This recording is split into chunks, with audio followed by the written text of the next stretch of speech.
Bonjour à tous, bienvenue sur Absolument Chat. Aujourd'hui dans cette vidéo, je vais aller un petit peu dans la continuité de mon article sur les astuces anti-poils de chat et la vidéo que j'avais fait sur Minute Facile. Ou comment lutter contre l'invasion permanente des poils de chat à la maison.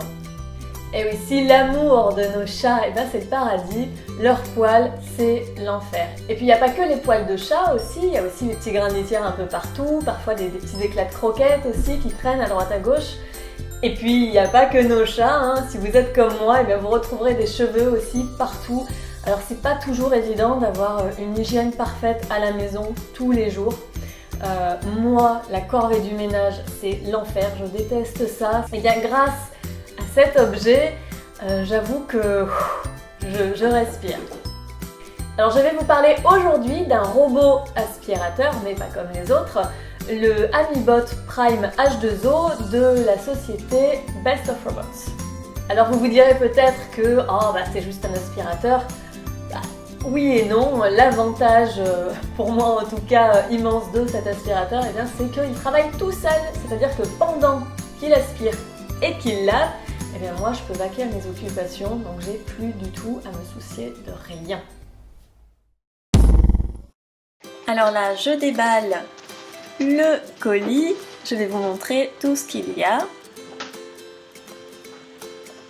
Alors, on a la télécommande, la prise secteur, le filtre, donc là, le robot en lui-même, les petites ailettes et la base de chargement.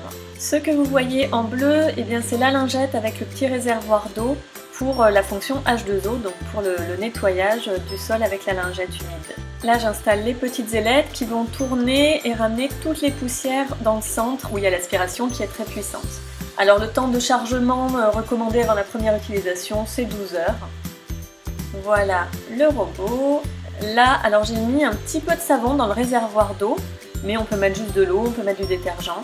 On le met en marche et puis on a juste à faire on-off sur la télécommande et c'est parti pour le mode automatique.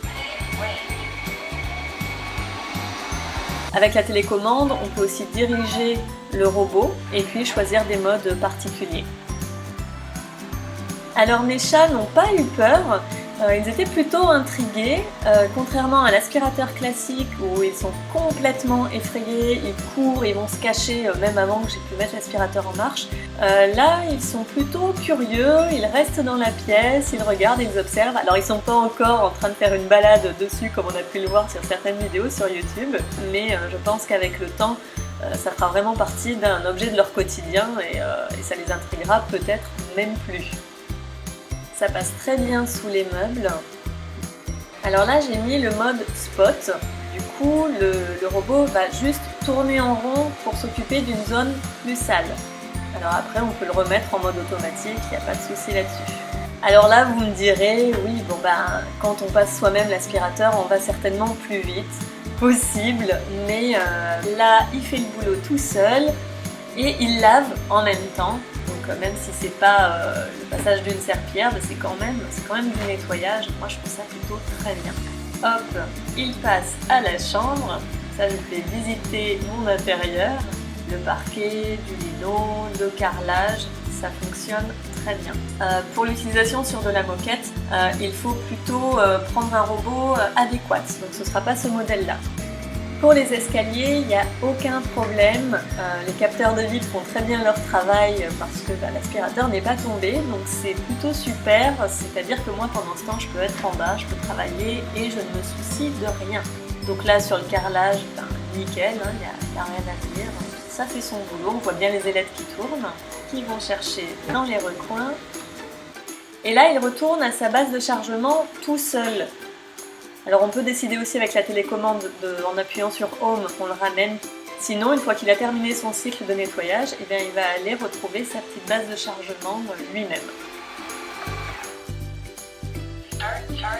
Et voilà. Côté bac à poussière, c'est super facile. Hop, et puis on retire le petit bac. Vous voyez que le robot a super bien fait son travail. C'est même impressionnant, je dois dire. Je ne sais pas si vous aurez été conquis comme moi, j'ai été conquise par ce robot. Franchement, je ne suis pas du tout fan du ménage, c'est vraiment le moins qu'on puisse dire. Ça a révolutionné mon quotidien. Alors c'est sûr que ça vaut pas le passage d'un aspirateur classique où on peut aller dans les petits coins avec des petits embouts très fins, ou le passage d'une serpillière côté lavage, mais quand même c'est une aspiration et un lavage du sol quotidien où au moins on peut le lancer tous les 2 jours. On peut le programmer aussi, c'est top. En tout cas, grâce à ce robot, pour moi, le plus gros du ménage, il est fait au quotidien. Donc j'ai l'impression d'avoir une meilleure hygiène intérieure en fin de compte. Moi, j'ai plus qu'à me concentrer sur les poils de chat qui restent sur les coussins, sur le canapé. Et là-dessus, j'utilise toujours mes petites astuces anti-poils de chat et je vous invite à retrouver donc cet article sur le blog absolumentchat.com. Vous allez voir entre autres le gant en caoutchouc qui est redoutable. N'hésitez pas à laisser des commentaires juste en bas, à donner vos astuces aussi si vous en avez, mais pour avoir plus d'hygiène à la maison, je pense qu'on est tous preneurs de ça. Comment vous vous débarrassez, vous, des poils de chat, des grains de litière, des petits morceaux de croquettes, des bouts de plumes qui traînent, des cheveux, bref, de toutes les poussières qui nous encombrent. Partagez. Et puis je vous invite aussi à retrouver mon article sur ce robot avec mon expérience, les plus, les moins. Et en attendant, je vous retrouve très bientôt dans de nouvelles vidéos. Bye bye!